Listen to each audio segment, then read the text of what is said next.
Malam ni nak masuk yang kelima sebenarnya. Itulah jual beli makdum. Makdum maksudnya tidak ada, unavailable, ya.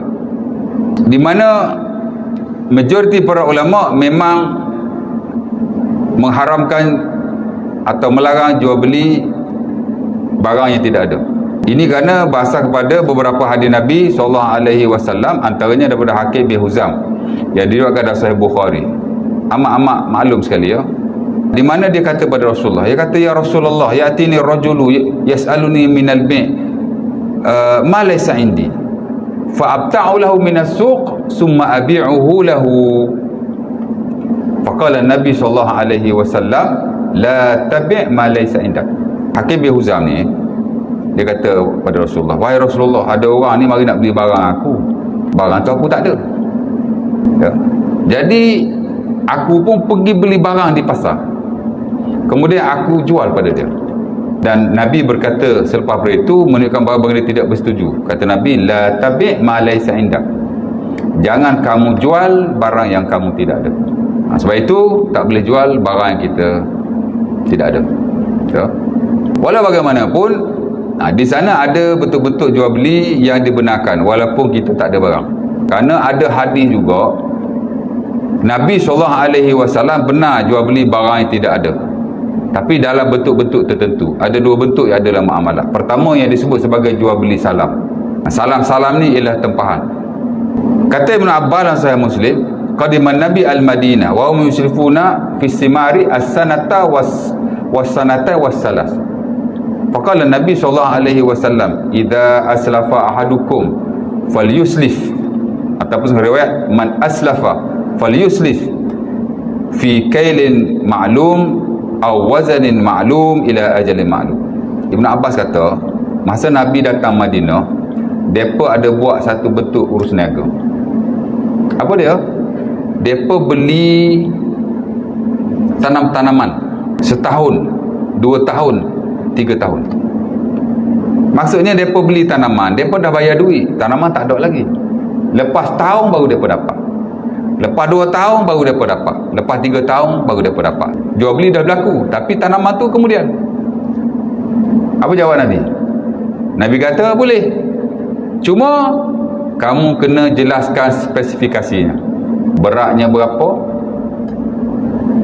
Sukatannya berapa? Dan bila kamu akan serahkan harta itu ataupun barang dagangan itu. Nabi bagi parameter dia lah, benchmark dia. Masa Nabi benar kan? Benar tak ada, bukan kita tak ada lepas tahu. Dan begitu juga apa yang disebut oleh beberapa orang sahabat Nabi SAW. Antaranya ialah Abdullah ibnu Abi Aufa.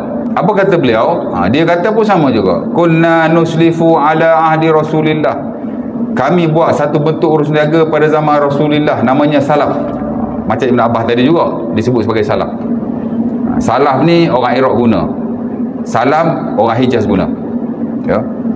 Tapi dia benda yang sama saja. Tapi kalau ikut hadis Nabi, Nabi tak guna salam, Nabi guna salaf. Tapi dia dua benda yang sama. Dalam konteks semasa kita banyak guna salam, hatta di perbankan pun dia guna salam, dia tak guna salam. Tapi dua-dua tu applicable lah, dia punya term ni tak ada masalah. Nama kan boleh letak saja apa-apa nama, ya? Walaupun berbeza dengan apa yang ada dalam nas, nama tak apa. Baik, kata Ibnu Abi Aufa, kami buat satu bentuk urus niaga salaf macam hak Nabi buat dengan Ibn Abbas tu lah, hak riwayat tadi.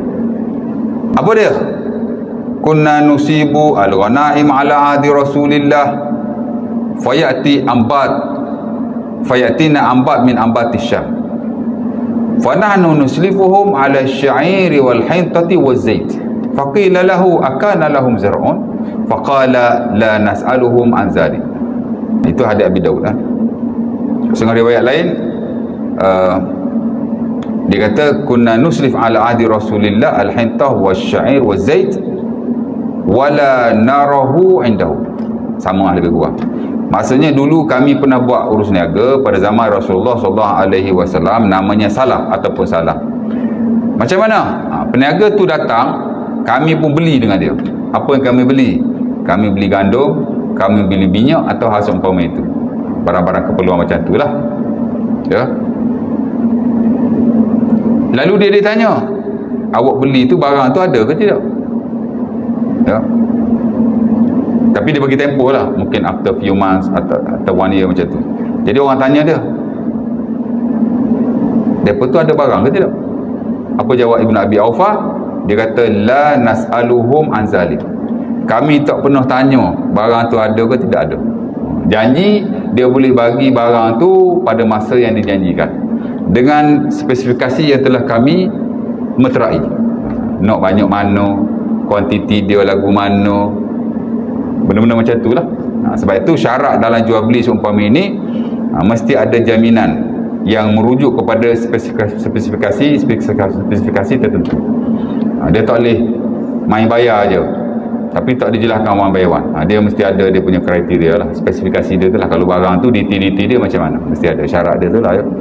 Kerana Nabi kata mesti ada benda-benda seumpama itu ya. Jadi nak cerita ada tadi Nabi larang jangan jual barang kamu tidak ada. Tapi hak ni Nabi benar pula dalam konteks salam atau salaf ya. Dan kalau kita lihat Al-Imam Al-Ghazali rahimahullah dalam buku Ihya Ulumuddin yang saya baca lah, saya tak tahulah dalam buku-buku dia yang lain, memang dia ada sebut tata cara berniaga, di mana bila kita tidak ada modal untuk mengusahakan suatu perusahaan, kita boleh saja buat jual beli seumpama ini, khususnya kepada petani-petani. Modal tak ada, maka kita cari pelanggan, kita dapatkan bayaran, after that baru kita guna duit yang kita dapat itu untuk kita buat perniagaan kita sampai masa kita serahkan. Boleh ya. Setengah orang dia nak berniaga, dia ada modal, tapi setengah orang dia tak ada modal, macam mana nak buat? Dia buat itulah. Jadi ini satu bentuk perniagaan, sebab bukan semua orang ada modal untuk dia berniaga. Dia satu kemudahan lah yang ada dalam syarak. Salaf ya, ataupun salaf boleh. Dalam konteks masa yang tuan-tuan duk beli barang kat Shopee, beli kat Lazada atau platform mana-mana lah online ada, dia dalam konteks yang sama lah, itu salam. Kita terjemah dalam bahasa Melayu, jual beli tempahan. Tuan-tuan tempah dulu, bayar, and then barang menyusul kemudian. Dalam fiqh disebut sebagai salam atau salaf, juga disebut sebagai bai'ud dain, jual beli secara hutang ya. Tapi hutang peniaga lah. Tuan-tuan ingat, seller-seller yang ada kat dalam tu dah ada barang lah? Mungkin ada, mungkin juga tidak ada. Tuan-tuan beli, baru dia pergi ambil barang dengan dia punya pembekal, kemudian dia hantar pada tuan-tuan. Ikut asal syarak tak boleh. La tabi' ma laysa indak, jangan kamu jual barang yang kamu tidak ada, aka bi' makdum. Tapi kalau konteks salam boleh atau salaf. Masa kita nak beli, kita dah tengok gambar, kemudian dia terang kat situ barang ni macam ni, macam ni, macam ni, macam ni, ya tak? Kemudian ada persetujuan, everything is there, lengkap. Lepas tu baru kita bayar. Berapa delivery awak buat situ? Kadang sampai 3 hari. Tengok barang lah, 4 hari. Kalau barang tu order dari China, dia janji 10 hari. Mungkin berlaku kelewatan sedikit, dia suruh delivery. Tapi boleh aja. Nampak? Asal kita boleh jamin barang tu kita bagi. Dalam konteks-konteks macam tu ya. Satu lagi yang dibenarkan juga ialah bi' istisna. Istisna ni tempahan juga, tapi dipanggil tempahan perbuatan. Dalam fiqh kita panggil bi' istisna atau bi' as-sanna. Boleh aja. Apa maksudnya? Kita suruh orang buat rumah kat kita, harga sekian-sekian, kita pun bayar ke dia secara ansuran, ikut progres. Itu satu bentuk jual beli barang yang tidak ada juga. Betul tak?